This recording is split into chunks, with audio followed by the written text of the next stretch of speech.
Goodbye to Ya Luginda. We left Manangura next morning and arrived at Robinson River that afternoon. We checked our skins next day for red heat and scale slip, used the last of our salt on some of the doubtful ones, and packed them in bags on the Land Rover. 671 skins and 46 stuffers. It was a hell of a load. The next day, Calvert Hills and on towards Westmoreland while it was still daylight, to get a good start in the morning. We camped that night by a waterhole beside the road. A dozen or so blacks on walkabout were camped under bark humpies on the far side of the waterhole. They didn't answer when we waved out a load of them, just shyly ignored us. That was the camp where two gray and white butcher birds came right up to us for scraps. Fifth wanted me to catch one for a pet without frightening it. That night I broke out of the didgeridoo for a bit of practice and began to drone lugubriously to the stars.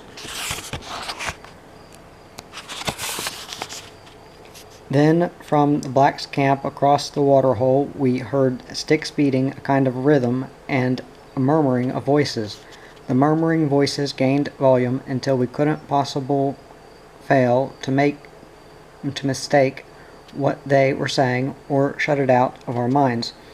Tea benish, sugar benish, blower benish, baka benish, tea benish, sugar benish, blower benish, baka benish, tea benish, sugar benish, blower benish, baka benish, tea benish, sugar benish, blower benish, baka benish, tea benish, sugar benish, blower benish. We called one of them over for a few handfuls of our last flour and a handful of tobacco to keep them quiet for a short while. They started up again an hour or so later when we were trying to get to sleep. That cost us a tin of sugar, half a pound of tea, and another handful of tobacco. During the night they chanted twice more and twice as loud. We were poor in supplies and sleep when we drove away from there at daylight, and we made a rule about no one playing the didgeridoo anywhere near a black's camp in the future, in case that was what had started them off. That day we came to a bushfire and had to drive for about half a mile with flames leaping on both sides of the road because it was coming up behind us. Darcy and I weren't only swearing from the roasting heat in the cab of the Land Rover. There was a half-full drum of petrol on the back. Fifth said how ridiculous we were. Our Land Rover wouldn't blow up. It was unthinkable. When we stopped in clear country, the tarp we'd put over the load had enough smoldering holes to write it off. It had been a good tarp too. We dragged it off, extinguished it, and left it on the side of the road, while Darcy and I continued sweating with relief. Fifth picked some leafy twigs off a stag waddy bush to put in the front of the Land Rover, because stag waddy was such a nice name. Next day we left the road on a vague set of wheel tracks and drove about 10 miles to a lagoon Darcy knew about. This lagoon was over a mile long with sandy beaches round the shores and thousands of birds. Clumps of pelicans on sandbars as though they'd grown there. Delicate pink flamingos strutting in slow motion along the shallows. Spoonbills out on the claypan like dropped pieces of white paper. A bronze fish eagle lying in the air, and little black and white ducks wheeling and whistling in formation. There were two big cranes sitting in a dead tree with a nest in it like a logjam. Curlews came and went, and a stupid-looking frog-mouthed owl came and stayed watching. We'd never seen such a collection of birds. There were some that even Darcy didn't recognize, and the lagoon itself was salt water, 15 miles from the sea. Darcy says it might be seepage. He's probably right. We camped and went out that night in the dinghy to see if we could pick up a croc or two. We shot 4 very easy freshies and lit up a medium-sized salty at the far end who wasn't so easy. The shooting must have alarmed him. He was out on the bank when we first spotted him. At 50 yards he slid into the water and came up about 10 yards from the shore in a little bay. At 30 yards he went down and stayed there. We waited around for about 20 minutes with the light off, and then another 20 minutes with it on, when we were a couple of 100 yards on our way back down the lagoon to try for a small freshie we'd missed before. Darcy shone the light back, and there was our salty, in exactly the same place. He let us get to the 30-yard mark and went down again, just as he had the first time.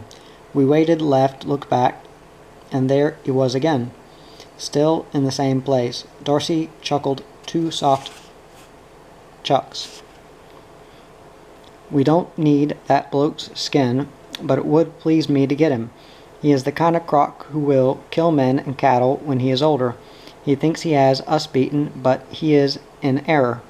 We shall catch him with our net and get a few pounds for the publican at Yaluginda, and perhaps save some man's cattle. I asked him how he could tell it was going to turn into a man-eater, but he said it was only an excuse to go after him. A man-eater is better to kill than a croc that lives on crabs. We went back to the camp, got the net, and ran it out in the lagoon to straighten the loops and tangles. Then we folded it in the stern of the dinghy, cork line on one side and lead line on the other, and paddled back up the lagoon. Darcy gave me instructions on the way. Our croc was still there in the same place, and he went down when we were the same distance from him as before, only this time we didn't wait. As soon as the eyes disappeared, we paddled quickly to one end of the little bay. I had a moment of panic when I saw there was absolutely nothing to tie the end of the net to. Darcy whispered, "It doesn't matter, just begin to put it out." So I began feeding the net over the stern while he paddled out beyond where the croc had gone down, and back towards the beach in a semicircle. We tested the depth at the farthest point from the beach very quietly with the harpoon pole. It was just over 9 feet, the net was 10. The net was about 10 yards short, but Darcy just kept paddling till the dinghy beached. We pulled the boat up on the beach to an anchor that end of the net. Then Darcy kept the light on his forehead, sweeping the cork line and the rifle ready, while I nipped up the beach to hold the loose end of the net. I ran into trouble. At first I couldn't find the end of the net because it was so dark and because the end of it was 10 yards out in the water. Dragging the other end in had pulled this end out. I didn't like the setup in the least. There was supposed to be a potential man-eater inside the net somewhere. I was even tempted to hope it had moved away and there'd be nothing more deadly than a fat barramundi in that black semicircle of water attached to Darcy's head by the sweeping light. He was concentrating on the center of the net now and hadn't seen the problem I was faced with, which was just as well. I'd wasted valuable seconds already. Darcy would have gone straight in and brought the net to the beach. 10 yards is a hell of a long way. I swam out because I didn't care to risk the feeling of wading out of my depth. I grabbed the cork line and swam anxiously back towards the beach, but I didn't get anywhere. It takes more horsepower than I had. Even then, to drag 60 yards of heavy net through the water. As soon as I'd begun to swim, Darcy's light flicked on to me, and now he was running up the beach, shouting, "Dig his eyes, dig his eyes." Damn his eyes. I was still swimming desperately for the beach when Darcy waded out beside me, dragged the net up on the sand, and put his foot on it, laughing. I stood up. It was waist deep. I was glad of the darkness then. It was too late to be quiet by this time. Darcy said that when I went into the water, it sounded like the 20-footer he'd been hoping to see for years, dragging a draft horse under. I must have been unconsciously trying to frighten the croc away. He put the light on the splashing and saw me apparently struggling in the water. He had to leave the light in the dinghy because he couldn't run with the lamp and come dashing along the beach, sure that I was trying to stop the croc sneaking round the end of the net. But when you began to swim back, I knew there was no crocodile there, he said. It would take a football team of 20-footers to make such a splashing. He grinned as he said it, but I still felt lousy, and there was salt water in my nose. Darcy slapped my wet shoulder with a hand like a hornback and said, I once woke up in my canoe and fired 3 shots at a log that had floated against it. I didn't hit the log either. Now, if you hold this end of the net, I shall go and shine the light to make sure the croc doesn't go over the top of our net. If he still is with us. I stood on the end of the net while Darcy walked towards the dinghy end. A minute later, the light raked along the curved row of corks from one end to the other. Begin, please, to pull the net from the water very slowly, Darcy called Darcy. Don't lift the lead line from the bottom or he may creep underneath. I began to draw the net in. I was doubtful about the croc being inside it. Surely he would have tried to get out through it before this. There wasn't even a... Hey, what's this? The net jerks in my hand. Then another double tug. Something heavy. That's no fish. It must be him. The light flicks to a swirling gap in the row of corks 20 yards from Darcy's end. The tail curls out of the water and sinks again with a jerk. We've got him. Give him a little time to mash properly, calls Darcy calmly from behind the light. Now bring him in. I walked along the water's edge, laying the net on the beach behind me, till I reached Darcy. Between us we pulled him ashore. The net was thoroughly tangled in his jaws, an 8-footer. One of the black ones with a yellow belly. He wasn't even resisting. Darcy shot him with the .22. Now to try and untangle the net, what a mess. I don't think we should worry your wife with stories of us being in the water with nets and crocodiles, said Darcy, on the way back to camp. She is a brave little woman, but it would be easy for her to misunderstand and think we were exposing ourselves to foolish dangers. That made me feel worse, and I didn't tell Fifth about it till we were in Cairns a few weeks later.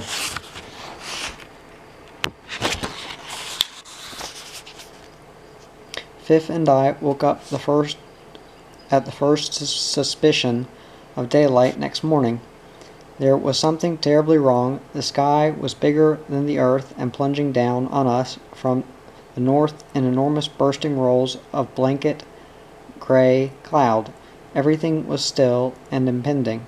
Not so much as a feather stirred on the lagoon, and the water was like black frozen oil. The wet was coming, no, a hurricane. They've dropped one of their bloody bombs in the Gulf. I burst out of the swag and mosquito net, yelled for Darcy, and scrambled into the Land Rover. I turned it facing the looming rain, put it in low reduction and low gear, and pulled the handbrake on. Then Fifth and I started throwing the most valuable of our gear into the cab, cursing the fire that had burnt our tarpaulin. Darcy started laughing behind us. He was still in his swag, grinning under the lifted corner of his mosquito net. What are you doing? He asked. Look, I pointed at it. Yes, it's very pretty, isn't it? What is it? A morning glory. It'll pass. But what the hell is it? I think they start storms out in the Gulf. They fade away over the land. It is a sign that the wet season is approaching, but there is no danger from them. He was right. The hurricane bomb dissolved over our heads without more than a few big drops of rain. The dawn we thought had been extinguished forever glowed in the lagoon, and birds began to fly and flap and wade. We made short work of the 5 croc skins we'd got the night before, loaded up and climbed into the Land Rover to set off for Yaloginda. Then I found I'd pulled the handbrake on so hard I couldn't let it off again. Both Darcy and I, with our feet up on the dashboard, couldn't get enough pressure to budge it. I had to crawl underneath with a spanner and loosen off the bolts. A short cut across to the main road to make up time turned into a fine state of confusion. Darcy said we were traveling parallel to the road in the direction of Burolua. I thought he was wrong, but he didn't know where he was right. Fifth said we were in a position that we could only have reached by crossing over the main road. I could have sworn the sun was off course. We eventually came to the wheel tracks less than a mile from the lagoon after plowing round in the Mitchell grass for an hour and a half. Then the motor overheated because the cooling system was suffocated by all the grass seed choking the radiator. It took Darcy and me hours to clear it and cut a new gasket for the rocker gear cover. The old one had been cooked by the excessive heat. That afternoon we spent nearly an hour lying in the big pipes of the culvert at the Gregory River crossing, with the water trickling round us, lovely and cool, washing the dust from our eyes.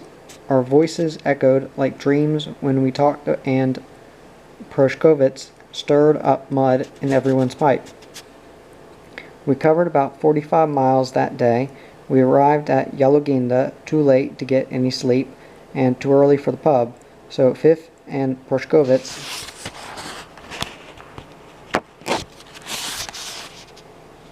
slept by the river while Darcy and I strolled across to wake up the publican. He knows I might be spending the wet season here, says Darcy. He'll be happy to oblige us.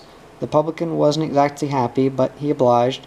Stoneball Jackson was asleep in the bar, so we woke him up to help us celebrate our successful trip round the Gulf. Fifth brought sandwiches over to the pub for us at lunchtime and joined us for a while, and then went to sort out our dusty clothes to be washed. I managed to drive the Land Rover down to our old camp on the bank of the Monaro River that night, but I wasn't feeling very healthy. When we pulled up there, I wasn't quite being sick. Fifth unrolled our swag for me to fall onto. Darcy lumbered around in the headlights like the shadow of a bear gathering wood and lighting the fire. Fifth was the only one who could drink her cup of tea. Darcy said a man is insane in his head. He works hard for money to buy bad health. Then he lay down on his swag in a few minutes, was snoring like the distant bellowing of mating crocodiles. Fifth and I crawled into our swag. To hell with the bloody mosquito net. Every time I relaxed to let myself sleep, my head started whirling round as though I was on the end of a stock whip. Someone was cracking with all his might, and not quite wanting to be sick again, I lay awake for hours, concentrating on counting Fifth's pulse with a finger lightly on her temple. I don't remember finally going to sleep, but I certainly remember waking up the next morning, Darcy and I covered with mosquito bites and had groaning, creaking hangovers. Fifth only had mosquito bites. We sat with blank, splitting minds and hot mugs of tea till we began to feel a little better. By that time it was 2 o'clock in the afternoon. "Where are you going to spend the wet, Darcy?" Fifth asked him. "Here in Yaloginda," he replied. "There is nowhere else for me to go. I have no interest in the cities. Here I can be comfortable and live as I like and talk with my friends in the pub. When the rains go in March, I shall shoot some more crocodiles. My money will be gone then, and I shall owe many pounds to my friend the publican. He trusts me because he knows I shall always return. It is my home." "What about us?" asked Fifth. "You must leave the Gulf before the rains flood the roads. You would not be happy here if you couldn't leave. It's no place for a woman whose man is always at the pub. There's nothing else to do while it rains. Go to Cairns and work there till you can return and shoot crocs again." "Good idea," I said. "We'll probably do that. We could take the croc skins with us and post your money straight back. You'll get it a lot quicker that way. Your last check took a month to get here." "On one condition you can take the skins to Cairns with you," said Darcy. "You must promise to keep your half of the money you get from them. Otherwise you can take half the skins." "Cut it out, Darcy. You're the one who got most of them. Make it a third."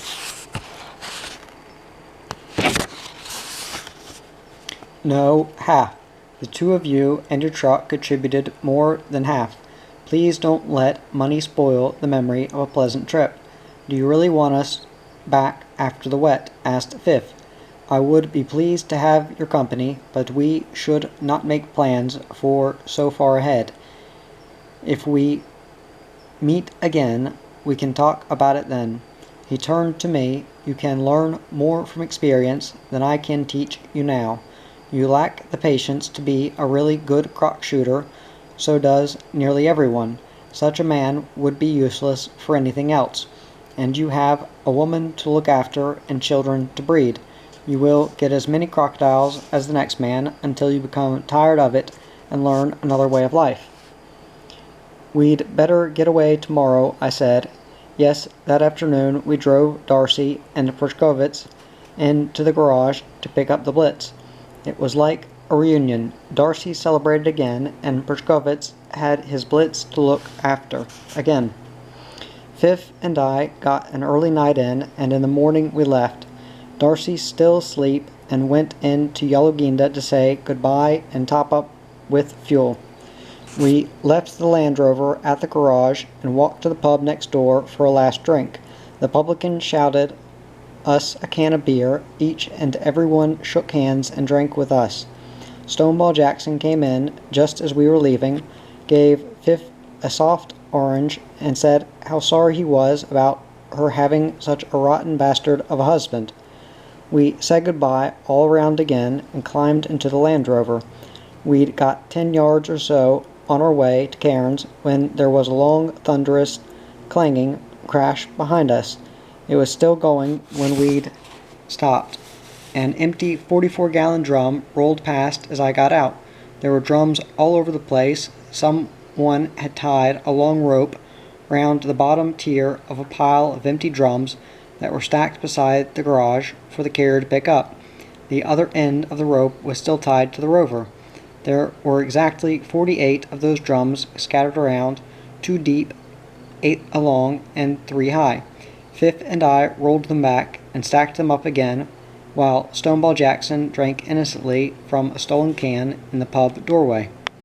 We stopped at the camp by the river to say goodbye to Darcy and Prashkovitz and put a few last things in the Land Rover. Darcy helped us fix the load, and then we rolled smokes from a tin of log cabin, wondering what to say. "Write a letter to me, care of the pub," said Darcy. "You are just ahead of the first rain." We all looked up at the sky. The sun was already losing the sting of summer, smoldering sullenly behind the clenched clouds of the rival season. Darcy was right. I glanced at him. He was a lonely man, no matter how much company there was. I had the feeling he would enjoy the solitude of working the rivers alone no more or less than when we were with him. We left him standing with Prashkovitz beside their jumbled Blitz and drove away. Darcy's last wave dissolved in the swelling flourish of gray dust that spread out behind our bouncing Rover. Fifth and I felt very sad at parting with Darcy. He had become our closest friend.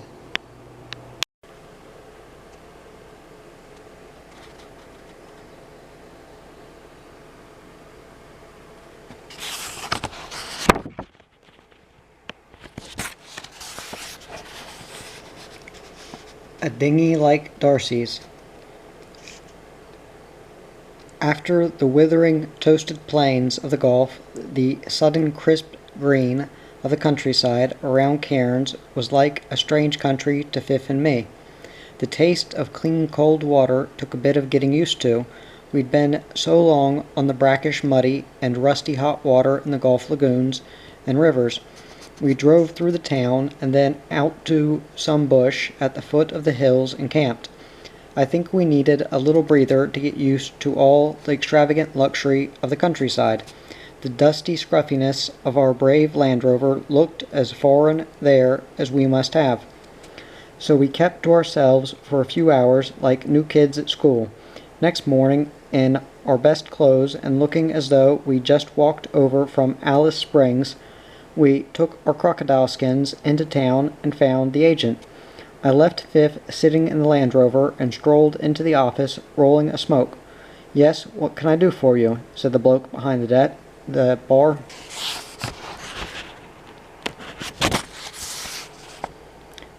"Got 1 or 2 croc skins," I told him, lighting my smoke and flicking the match out the door. "What are they?" he asked. "Bit of everything," I said. "What are you paying?" "Best prices you'll get anywhere, 16 bob an inch for first-grade saltwater bellies, 8 and 6 an inch for freshies. How many have you got?" "Few hundred," I said vaguely, reaching over to use his ashtray. I backed the overloaded Land Rover into the yard behind the office, and Fifth and I passed out all our bags of skins. He and his 2 mates were quite impressed. "Where did you get these?" one of them asked. "Round the Gulf," I said non-committally. It took hours for them to unroll and measure all the skins. People came and went, having a look and asking questions. Fifth and I leaned on the Land Rover, looking bored. At last the boss came over with the pages of figures to tell us they'd finished measuring the skins. 676, I make it, he said. "Does that tally with your figures?" I nodded carelessly, near enough. He read out the numbers of salties, freshies, bellies, and hornbacks. "A good line of skins," he said. "I had to second grade 7 of the ones with holes in them, but in a lot like that we usually get about 5% of second grades. Now, if you'll just come into my office, I'll work out what we have to pay you and give you a check." It took him another hour to find out from his pages of figures how much to write the check out for. £2,715, 12 and 6. Who shall I make the check out to? Fifth and I were dumbfounded. We'd expected to get a few £100, but not thousands. "What name?" he repeated. I thought quickly and could see a lot of income tax coming our way. "Harvey Wilson," I said. It came into my head, just like that. We took the check and put it in the bank, feeling that we'd struck tats with a ticket we didn't know we had. We posted a check for £1,500 plus a bit for exchange to Darcy, care of the Yaloginda pub, wondering whether he would remotely share our feelings about so much money. But we knew that £1,000 either way would mean nothing to him. Then we went out to buy ourselves clothes and gear. That night we booked into a flash pub with the critical authority of all wealthy people. We stayed long enough one night to discover that there were pubs and pubs. Ours was the kind at Yaloginda. So we moved into a block behind the house of the old girl we were renting it from. She was a bit of a beaut. She went crook at first about all the old and greasy vehicle parts on her lawn, and I had to do a bit of talking around on her. Fifth and she got on okay, but I reckoned she was nuts. Every time Fifth let herself get talked into going over to her house for a cup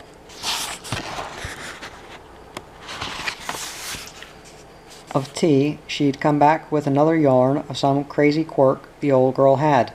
First it was about her keeping the window open whenever she had the radio on so all the used-up noises could get out of the room. Then it was about power and telephone lines. They were hollow with light and heat and voices being poured in at the other end. Then there was the one about windows wearing thin with too much cleaning. Fifth told me off for laughing, but who could help it? It wasn't hard to keep on the right side of the old dear, though, and she was well-meaning in a kind of impossible way. Like the time she invited us to buy a dog so she could give us all her scraps to feed it with. The rains began, and there was nothing to do but settle down to wait till March, when we could go back to the Gulf and be croc shooters again. One of the first things I did was to give the Land Rover a complete overhaul, expense no object. I fitted freewheeling hubs to the front wheels for less wear and more miles to the gallon. New tires all around. Ground the valves and replaced everything I could find that was worn or wearing. That took 3 weeks. Then we looked around for a dinghy like Darcy's, couldn't find one for sale, and eventually went to a boat builder and told him what we wanted. Yes, he would make us any kind of dinghy we wanted, bondwood, spoon bottom with a shallow keel. No trouble, yes, sure you can watch me build it, you can help build it if you like. Poor man, we must have driven him nearly frantic. Fifth would say that Darcy's boat had this, and I'd say it didn't, it had that. The middle seat was further forward. No, it was further back. It had rowlocks. It did not. It was this shape. Rubbish. It was much narrower. The boat builder said Darcy's dinghy must have defied all the principles of structure and shape.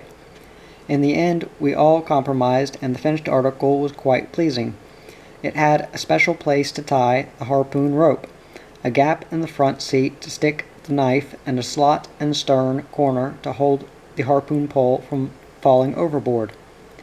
Fifth made me sign a paper saying I was to leave buying the paint for it entirely to her, with the usual ineffective penalty for breaking the agreement. Cumberland stone inside and battleship gray on the outside. She wanted to paint Queen of the Gulf in black letters on each side, but I clouded down on that. A man's got to draw the line somewhere, agreement or not. We drew 40 quid of our Crocodile money out of the bank to pay the boat builder in advance and cheer him up a bit. Fifth wanted to carry the money in case I lost it. She put the roll on some magazines on a shop counter while she paid for a tin of tobacco. By the time we got back to the shop, it was too late. They'd never seen us before. It's just as well for her I was in a good mood. I called her a dozy old bitch and saved it up for a pub excuse later on. So our dinghy cost us 75 quid instead of 35, plus £2 tin for paint. It was to pay for itself many times over. We had 2 harpoon quills made, scrounged in the hills for a perfect pole, and generally fussed with our crock gear till there was nothing else we could do with it except leave it alone. We had worn out our road map of the Gulf, so we bought a big one to pin on the wall. We marked off all the rivers from the Leichhardt to Cape York. We decided to shoot on our own so we could be independent, and so that he could be too. The wet dragged on. I put up a fence for a cane farmer to fill in time, while Fifth did 20 stuffers we had packed away in salt. She made a pretty fair job of them, too, and sold them all to a shop in Cairns for 3 bob an inch. Got nearly 50 quid for them. Slightly before it was really sensible, we took off for the Gulf again, with all our immaculate new gear and our completely done-up rover.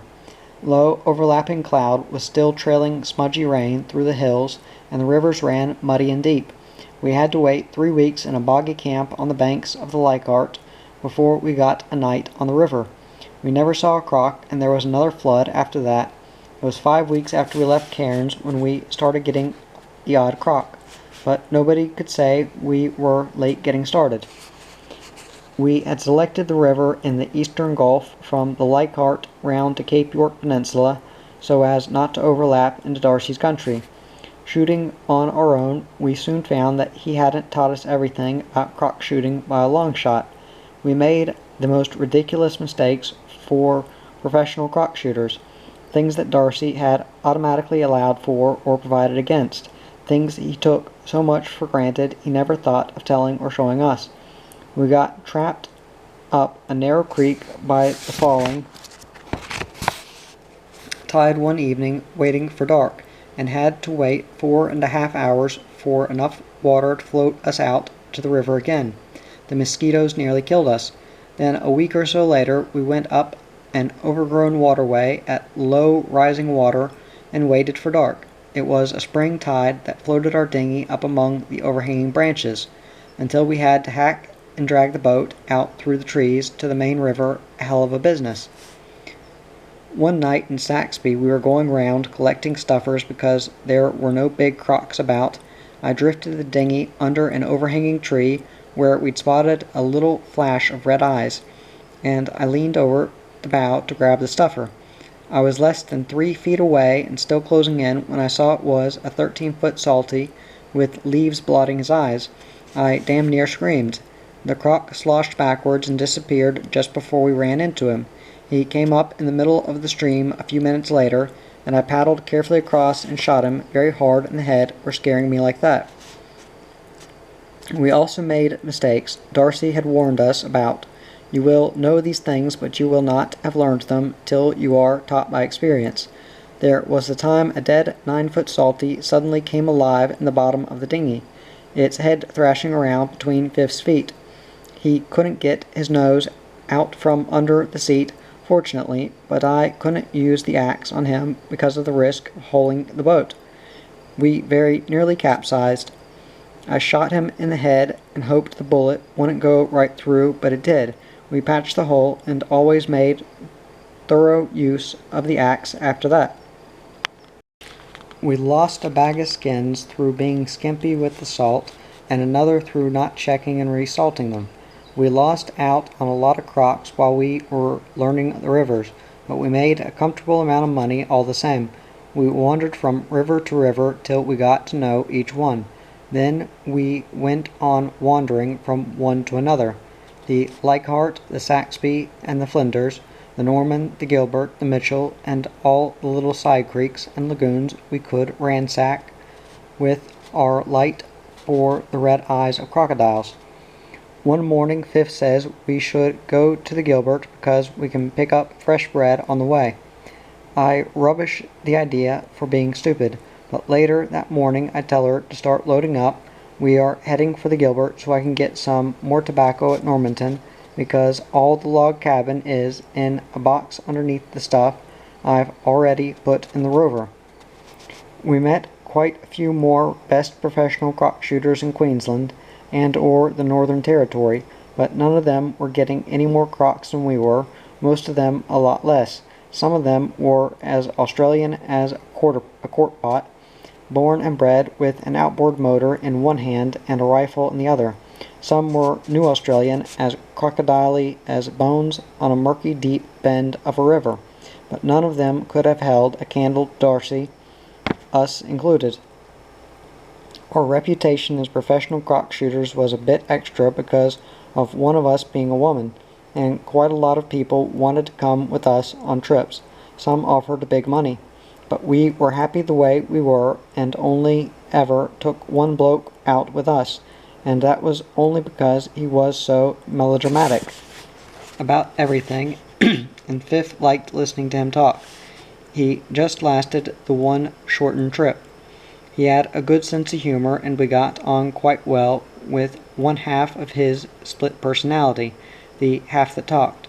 The half that was rumored to swing the best scrapping arm in the Gulf was almost dormant. One day I went crook at Fifth about a loaf of bread she'd burnt, and then I had to go crook at Cyril for going crook about it too. A man's got to draw the line somewhere.